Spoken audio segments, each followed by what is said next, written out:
Dieu de gloire et Dieu d'amour, Dieu infiniment saint, Dieu fidèle, Dieu glorieux, Dieu infiniment puissant.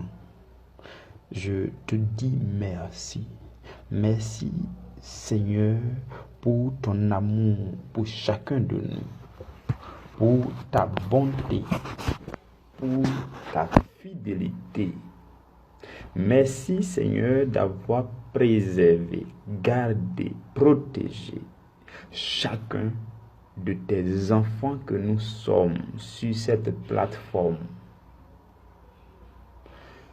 Seigneur Jésus, je te bénis.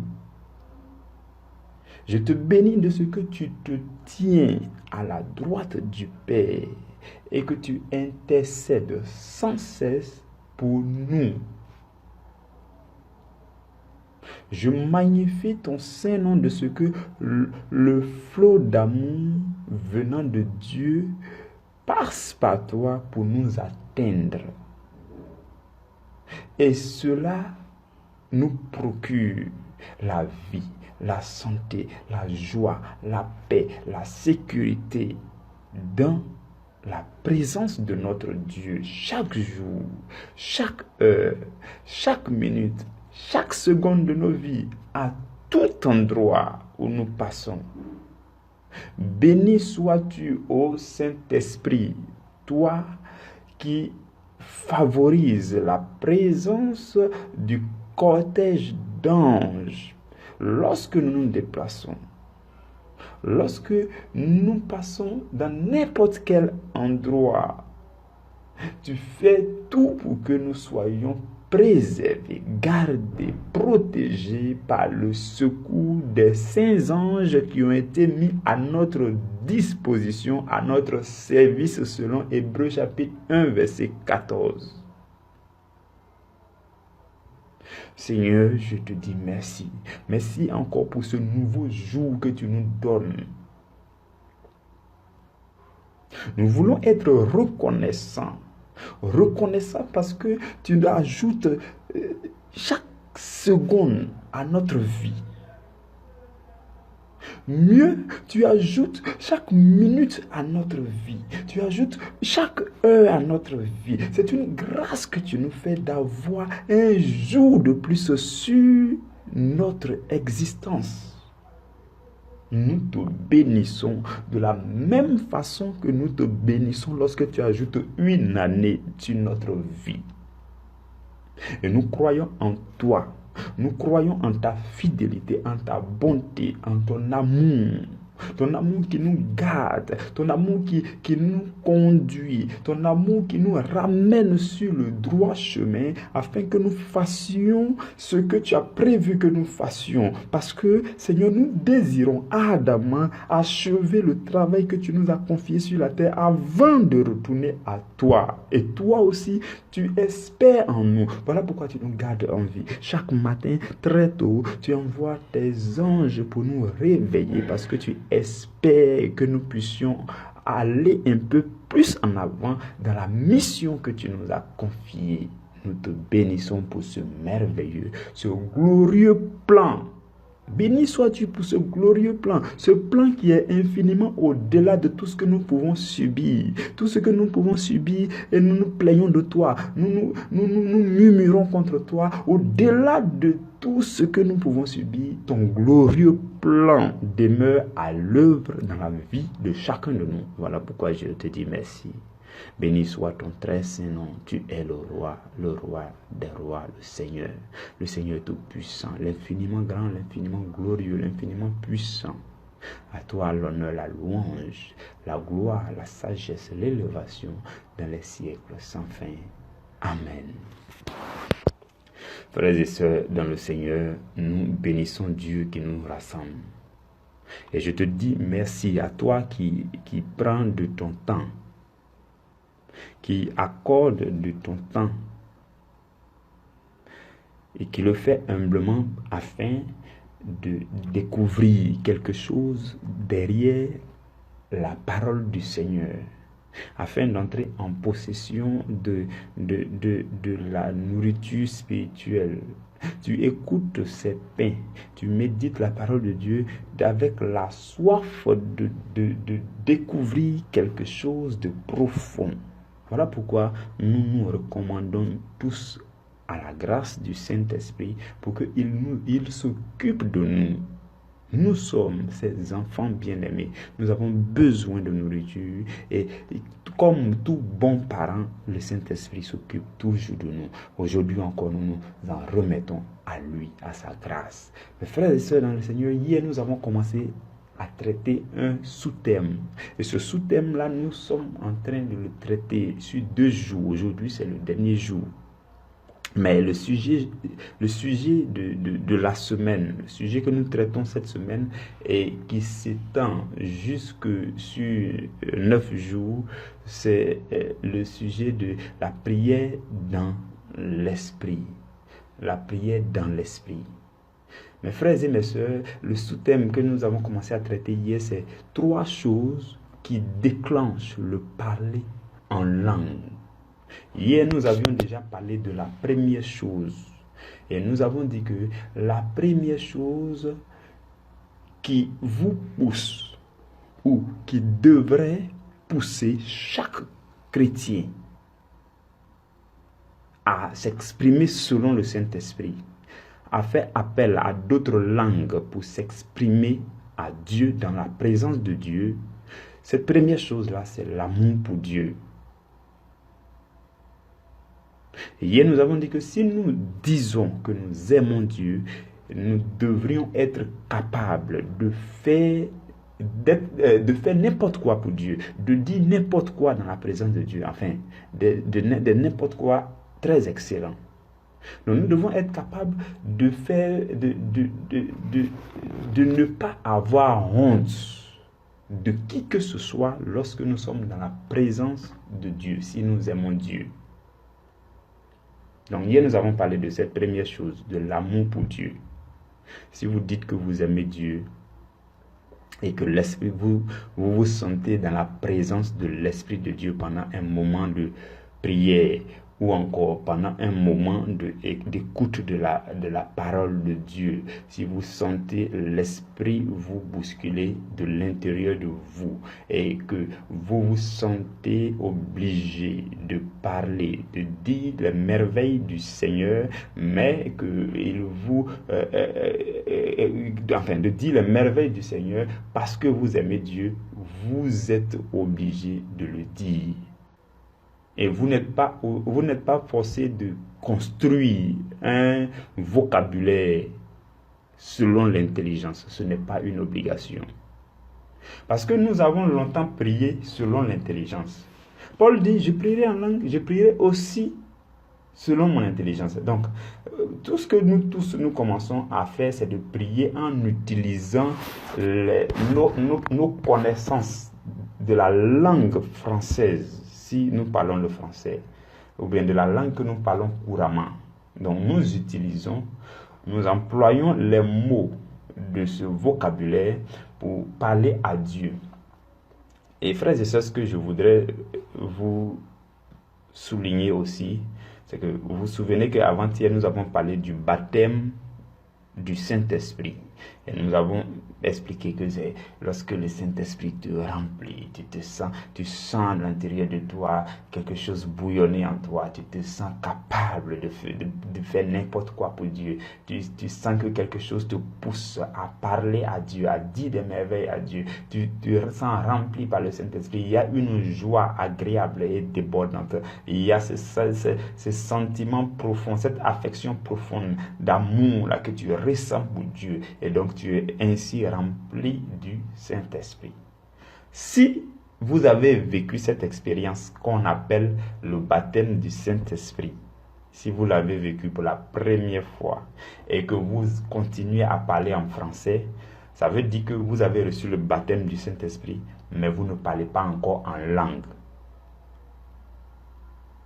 Donc, Toutes les fois que vous vous sentez rempli du Saint-Esprit, au lieu de faire appel à d'autres langues pour vous aider à prier Dieu convenablement pour que votre cœur soit déchargé, libéré, défoulé, vous continuez à prier en français. Vous continuez à parler en français. Mais il peut arriver que votre prière en français, dans votre prière en français, vous dites des choses sous inspiration.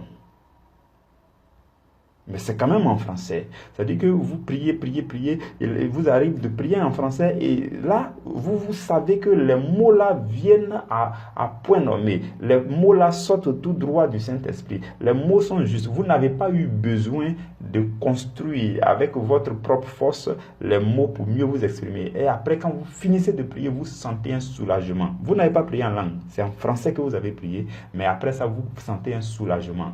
Vous étiez dans la présence du Saint-Esprit, rempli du Saint-Esprit, vous avez prié sous inspiration du Saint-Esprit, mais c'était en français. On appelle ça prier dans l'esprit. Donc, ça aussi c'est prier dans l'esprit. Prier dans l'esprit, en parlant en langue, c'est aussi prier dans l'esprit. Prier dans l'esprit, en parlant en français, c'est aussi prier dans l'esprit. Mais prier dans l'esprit, en parlant en langue, est beaucoup meilleur, beaucoup plus puissant, beaucoup plus intéressant, beaucoup plus merveilleuse que prier dans la présence du Saint-Esprit en français. Voilà pourquoi nous sommes en train de nous focaliser sur le parler en langue. Je ne sais pas si quelqu'un me suit. Donc là, je viens de vous faire je viens de vous montrer ce que c'est que la prière dans l'esprit. La prière dans l'esprit, que ce soit en français, que ce soit en langue, mais vous sentez dans la présence du Saint-Esprit, vous vous sentez rempli du Saint-Esprit, vous sentez la présence du Saint-Esprit. Et vous priez, vous priez. Il arrive des fois que vous basculez, soit en français ou bien en langue, ainsi de suite. Mais les deux là confondus, l'un ou l'autre, ou bien l'un et l'autre, les deux forment la prière dans l'esprit. Donc, pour ce qui est du sujet de la semaine, il faut que ce soit clair. Maintenant, la prière dans l'esprit, la meilleure prière dans l'esprit, c'est la prière en langue. La prière qui démontre que les mots français ne suffisent plus. Vous avez épuisé votre vocabulaire. Et que vous vous rendez compte que quand vous êtes dans l'esprit et que vous priez en français, vous vous rendez compte que les mêmes mots reviennent. Vous faites recours au même vocabulaire. Vous avez épuisé votre champ lexical en français. Donc, pour ce qui concerne Dieu, vous avez épuisé le champ lexical. Tous les mots que vous connaissez, vous avez épuisé. Ça revient et ça revient. Et vous vous rendez compte que, en fait, ce que vous voulez exprimer à Dieu là, c'est beaucoup plus fort, plus profond, plus puissant que les mots là. Donc, vous commencez à étouffer. C'est la deuxième chose qui vous pousse à parler en langue. Vous commencez à étouffer. Vous commencez à être peiné. Ça commence à vous gêner de continuer à utiliser les mêmes mots français et de vous rendre compte qu'il n'y a plus d'autres mots plus profonds. Il y a plus vous commencez à vous rendre compte de la pauvreté de la langue française ou de la langue que vous parlez, la langue courante que vous parlez. Quand vous réalisez la pauvreté de cette langue et que vous réalisez aussi la richesse des choses que vous ressentez dans votre cœur et que vous désirez exprimer à Dieu, vous abandonnez les mots français et vous commencez à exprimer, peu importe la langue. Vous commencez à dire, je m'en moque, je m'en fiche, peu importe la langue, je veux libérer mon cœur. Il faut que je parle à Dieu au-delà du français. Il faut que je dise quelque chose à Dieu, qui mettent Dieu qui expriment la véritable valeur de Dieu. Parce que là, je découvre au fond de moi un Dieu qui est plus grand que les mots français. Enfin, frères et sœurs dans le Seigneur, tout dépend de comment tu découvres ton Dieu. Tout dépend de comment tu veux exprimer ce que tu veux et comment tu veux exprimer la valeur de ton Dieu. La semaine dernière, j'avais amorcé cela et je nous ai dit que en fait, la prière, l'adoration, tout ce que nous pouvons dire à Dieu dans la prière, en fait, c'est en fait comment chacun exprime ce que Dieu est pour lui. Donc, comment chacun exprime la valeur de son Dieu. Donc, jusqu'à présent, vous ne faites que exprimer la valeur de votre Dieu en utilisant les mots français. Le jour où vous parviendrez à découvrir que votre Dieu a une valeur plus grande que les mots français et que votre Dieu a une valeur plus grande que les mots, que la langue des hommes et que votre Dieu est un Dieu surnaturel, il est un Dieu esprit, il est un Dieu, il est dans le spirituel et que vous avez besoin des mots spirituels, vous avez besoin des phrases spirituelles qui vous aident à exprimer la véritable valeur de votre Dieu. Et donc quand vous vous sentez étouffé et que vous sentez que les mots français n'étanchent pas votre soif, alors vous commencez à dire des choses. Des choses que vous-même ne maîtrisez pas trop, mais vous savez que vous vous exprimez selon l'esprit. Vous savez que ça sort tout droit de votre cœur. Vous savez que c'est ça qui exprime la valeur de votre Dieu. Ce que vous découvrez dans votre cœur. Le Dieu que votre cœur voit là, c'est ce Dieu-là que votre bouche est en train d'exprimer maintenant. Parce que le Dieu que votre cœur voit et que votre cœur ressent, ce Dieu-là est infiniment plus grand que ce que votre bouche était en train d'exprimer en français. Donc, désormais, vous permettez à votre bouche de dire toutes des choses qui peuvent exprimer le Dieu que vous ressentez dans votre cœur. Et donc, vous commencez à sortir de vous-même, vous commencez à jaillir et votre étouffement prend fin. Si vous avez déjà été étouffé, cela doit vous pousser à parler en langue. Si vous avez déjà été étouffé dans la prière, si vous avez déjà senti une soif, si vous avez déjà découvert que les mots que vous continuez à construire sont infiniment petits, sont infiniment, sont très humains par rapport à ce Dieu très spirituel que vous devez, à qui vous devez parler, que vous devez raconter ses merveilles dans la prière. Donc tout dépend du cœur qui arrive à voir l'immensité de Dieu. Du cœur qui arrive à voir l'infinie grandeur de Dieu. Regardez quelque chose. Je vais attirer votre attention sur quelque chose. Quand vous lisez la Bible, dans le Nouveau Testament, vous allez voir qu'il y a des passages où la Bible cite des mots, énumère des mots pour exprimer la même pensée. Donc la Bible choisit des mots, la Bible cite. Donc, ce que je voudrais vous dire, c'est que, en fait, c'est comme si l'auteur, celui qui a écrit, l'apôtre qui a écrit là, cherchait des mots jusqu'à ce qu'il a pu trouver là, c'est ce qu'il a écrit. Il aurait pu en trouver beaucoup mieux, mais les langues humaines ne lui ont permis que d'écrire ce qu'il a écrit et que nous avons lu. Regardez Paul dans Romains chapitre 8. Quand il a commencé à faire une analyse, il a commencé à regarder autour de lui pour voir qu'est-ce qui peut le séparer de l'amour de Dieu manifesté en Christ. Il a commencé à les identifier, il a commencé à parler.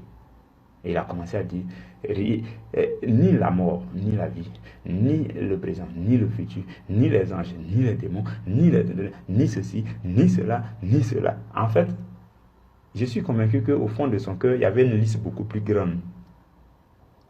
Je suis convaincu que ça venait abondamment. Il était en train de découvrir la grandeur de l'amour de Dieu. Il était en train d'exprimer que rien ne peut le séparer de l'amour de ce Dieu-là. Et il découvrait intensément cette chose qu'il n'arrivait pas à exprimer. Et donc, les mots qu'il a pu choisir pour faire comprendre ce qu'il ressent dans son cœur, c'est ce qu'il a fait. C'est ce que la langue française lui a permis de le faire. Mais je suis convaincu même que peut-être sur le champ, il a commencé à parler en langue. Ou bien, si c'était dans une prédication, il a commencé à parler en langue pour que son cœur se décharge. Donc, il aurait pu citer toutes choses, prendre toutes choses les unes après les autres pour dire tout cela ne peut pas me séparer de l'amour de Dieu manifesté en Christ. Mais la liste a été limitée parce que c'est ce que la langue française lui a permis de voir. Mais ce que lui ressentait dans son cœur est plus que cela. Donc, il manquait de mots. C'est pourquoi la Bible dit que tout ce que Jésus a fait, tout ce que Jésus a enseigné, si on pouvait écrire tout cela, le livre qu'on allait écrire n'allait pas contenir le monde. Le monde n'allait pas contenir le livre qu'on allait écrire. Parce que Jésus, vous voyez, la Bible parle de sa profondeur, de sa hauteur, de sa largeur, de sa longueur. Et la Bible dit qu'il remplit tout en tout. En fait, il est infiniment éternel et infiniment grand. Donc, on ne peut pas contenir ce qu'on ressent pour Jésus là dans une langue. Ce n'est pas possible. C'est ce que je veux vous faire comprendre, mes frères et mes sœurs. Je ne sais pas si vous suivez ce que je suis en train de démontrer. Je ne sais pas si vous suivez. La langue que vous parlez couramment ne suffit pas pour que vous puissiez vous adresser à Dieu. Je ne sais pas comment vous voyez Dieu dans votre cœur. Ça dépend de chacun. Moi, quand je suis dans la présence de Dieu, je le vois tellement immense que je ne peux pas me permettre de continuer à l'adorer en français. Je ne peux pas me permettre de continuer à exprimer la valeur de Dieu en français. Le mot frère. Et je l'avais déjà dit la semaine dernière pour choquer quelques-uns d'entre vous qui continuent encore de parler en langue. J'avais dit et je le répète, j'avais dit que si votre niveau spirituel actuel, si dans votre niveau spirituel actuel là, les mots français vous suffisent pour vous adresser à votre Dieu, pour exprimer la valeur de votre Dieu, vous n'êtes pas encore accompli, vous n'êtes pas encore devenu véritable chrétien, vous n'êtes pas encore spirituel. Quelqu'un qui est spirituel s'adresse à Dieu dans le domaine spirituel. Quelqu'un qui est spirituel s'adresse à Dieu selon le Saint-Esprit. Quelqu'un qui est spirituel ne continuera pas d'utiliser la pauvre langue française pour parler à Dieu parce que Dieu est infiniment au-delà de cette langue-là. Donc, il faut faire appel à d'autres langues. C'est pourquoi hier, je nous ai dit que si vous avez remarqué l'expression parler en d'autres langues, vous voyez, ça veut dire il y a une infinité de langues sur la terre qui sont parlées. Donc, ta langue là est une petite goutte d'eau dans toutes les langues qui sont parlées à travers la terre. Donc, ta langue ne suffit pas. La langue que tu parles couramment là ne suffit pas pour exprimer Dieu. C'est pourquoi tu fais appel à d'autres langues. Donc, si tu te sens étouffé, si tu te sens étouffé, que tu sens que ta langue là, effectivement, ne suffit plus, tu fais appel à d'autres langues. C'est pourquoi on dit parler en d'autres langues. Dans certains versets de la Bible, on dit parler en d'autres langues, ou bien le don de la diversité des langues.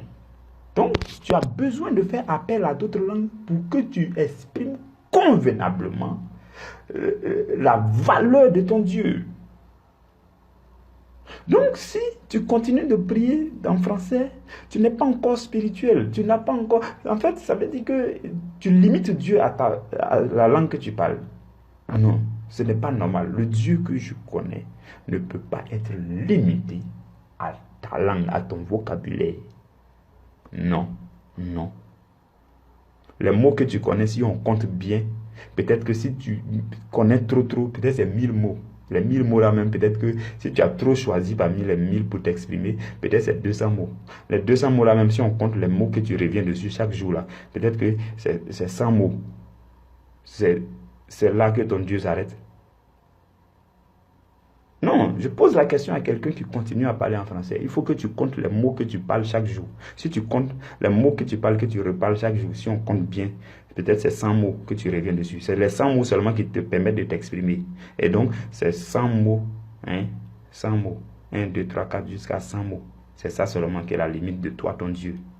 Je laisse chacun réfléchir. Je ne sais pas si vous saisissez ce que je suis en train de vous faire comprendre. Et alors, si vous avez dans votre cœur, vous voyez dans votre cœur, vous sentez dans votre cœur que la valeur de votre Dieu est grande, que la valeur de votre Dieu c'est l'infinie grandeur de sa puissance, du Saint-Esprit. La valeur de votre Dieu c'est une profondeur infinie, c'est une hauteur infinie, c'est une largeur et une longueur infinie. La valeur de votre Dieu est beaucoup plus profonde, plus puissante que vos pauvres mots. Faites appel à d'autres mots. Et si vous aimez Dieu, vous n'allez pas vous demander j'ai honte. Vous n'allez pas dire non, j'ai honte de mon voisin, j'ai honte de parler en langue. Qu'est-ce que les gens vont penser de moi? Vous n'aimez pas encore votre Dieu aussi. Vous n'êtes pas encore spirituel. Quand on est spirituel, Paul dit, on cherche les choses d'en haut. On cherche les choses d'en haut. Donc, les choses d'en bas se moquent de nous, on s'en fout d'eux, on cherche les choses d'en haut. Les gens qui sont en bas se moquent de votre parler en langue. Est-ce que, enfin, je ne sais même pas si ça va vous dire quelque chose. Si vous parlez en langue, ça ne vous dit rien quoi qu'on dise sur votre parler en langue.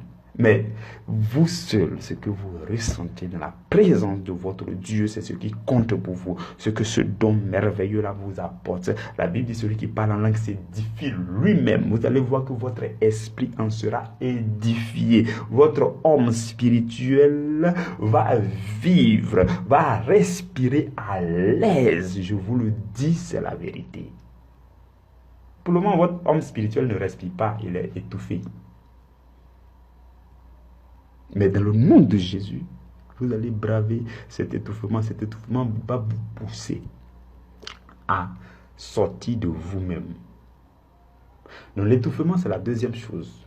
Et la troisième chose, et la troisième et la dernière chose dont nous parlons, c'est la confiance au Saint-Esprit. La confiance au Saint-Esprit. Alors pourquoi cette troisième chose-là? C'est que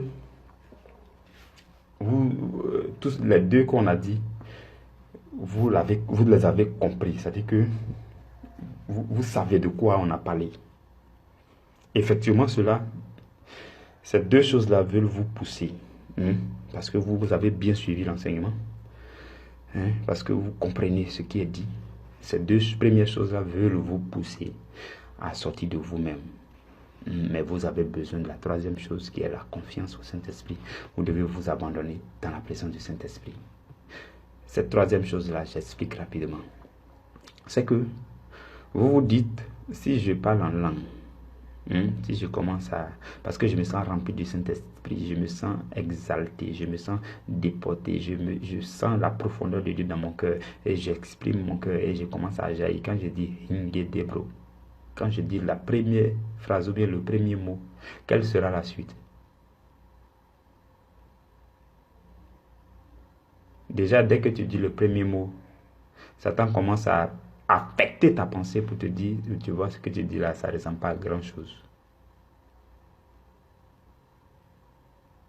Vous voyez? Et toi, tu dis, quand ça va arriver comme ça, là, qu'est-ce que ça va devenir? C'est bizarre. C'est de la confiance au Saint-Esprit qui fait que tu dis le premier mot. Parce que tu lui fais confiance. Et comme tu veux parler selon lui, la Bible dit, selon que l'Esprit leur donnait de s'exprimer. Vous voyez, la Bible dit, et il se mit à parler en d'autres langues, selon que l'Esprit leur donnait de s'exprimer. Donc, il se mit à parler en d'autres langues. C'était de leur responsabilité d'enclencher le parler en d'autres langues, et l'Esprit leur donnait de s'exprimer durant toute la suite. Donc vous vous dites, quand je vais me mettre à parler en d'autres langues, quelle sera la suite? Ce que je te dis, c'est que si tu fais confiance au Saint-Esprit, il te donnera, tu parleras selon ce que l'Esprit te donnera de t'exprimer. Donc, quand tu sens la présence de Dieu, enfin tout ce qu'on a dit au préalable, toutes les conditions, toutes les deux premières choses qu'on a dit, si cela te pousse à parler en langue, c'est de ta responsabilité de commencer à dire en fait, tu laisses les mots français à côté, comme nous l'avons déjà dit, tu fais appel à d'autres mots. Tu ne sais pas c'est quoi Mais c'est le Saint-Esprit celui qui sait dans quelle langue ces mots-là viennent. Mais tu as besoin de ces mots pour exprimer la grandeur de ton Dieu. Donc quand tu commences à parler, tu commences à parler avec la confiance totale au Saint-Esprit pour qu'il te permette de dire la suite. Pour qu'il te permette de dire la suite et tu lui fais confiance dans ce sens. Et vu tout ce que nous avons dit, toutes les conditions remplies, tu es en prière, tu sens quelque chose dans ton cœur, en tout cas ton cœur bouillon. Quand tu arrives à ce niveau-là, ce seuil-là, c'est à toi maintenant d'enclencher. Tu dis, je m'en fous de mon voisinage, je m'en fous de l'environnement extérieur. Le Dieu que je ressens dans mon cœur est plus fort. Oh, ce Dieu-là, je l'aime infiniment. Oh, je me sens capable de faire quoi que ce soit pour ce Dieu. Je me sens capable de dire quoi que ce soit. Oh, même si les hommes veulent ils se moquer de moi, qu'ils se moquent de moi. Oh, je m'abandonne à la présence de ce Dieu. Je m'abandonne au Saint-Esprit. Je lui fais entièrement confiance. Et je veux parler à mon Dieu. Je veux libérer mon cœur. Oh, je laisse de côté le vocabulaire français. Je veux parler à Dieu selon mon cœur. Oh, je veux dire le premier mot passé. Et je fais confiance au Saint-Esprit pour qu'il m'aide à dire le deuxième mot, le troisième mot, le quatrième mot. Oh, kinde brombasa, ke hinde dozabaya, me uste kebro, bakin kande sankaya ostebo, minga gari gosote, la kingen demo kabaya, ba hinde rebro koshaya, ndeza bingodo, keko rabriga, kaostebo kabaya, ba hinde rego saya, ragadabaya, rabababababa, ndingen debo gaya sake, rego dibio shapara, tekunda mayita, rekunda mbamba ringende zangende rogo godi sapayaka, kenta marego, tembro gintara osteke moshe, nemangende roga sazazio, rebro gisata osteke, mimbo nambarangende zio, rakadidoro, rigabayaki, kemo tringende brongaskete, mashaki konde brogasia, laoste pokaba, metingunda, rambaki ngodo, renge zikoro, rabro gintaskatameko, kekabogaya, randaskende miko, rabro kasha, nababa hingende. En fait, la petite prière que je viens de vous faire, spirituellement, c'est équivalent peut-être à 1 million de mots français. Ce que mon cœur a débité, ce qui s'est levé de mon cœur, est infiniment profond que la langue française. Ce que j'ai ressenti de mon esprit est beaucoup plus glorieux que ce que toi tu peux ressentir dans ton esprit quand tu parles en français. C'est merveilleux comme expérience. Je bénis le nom du Seigneur parce que tu parles en langue. Amen.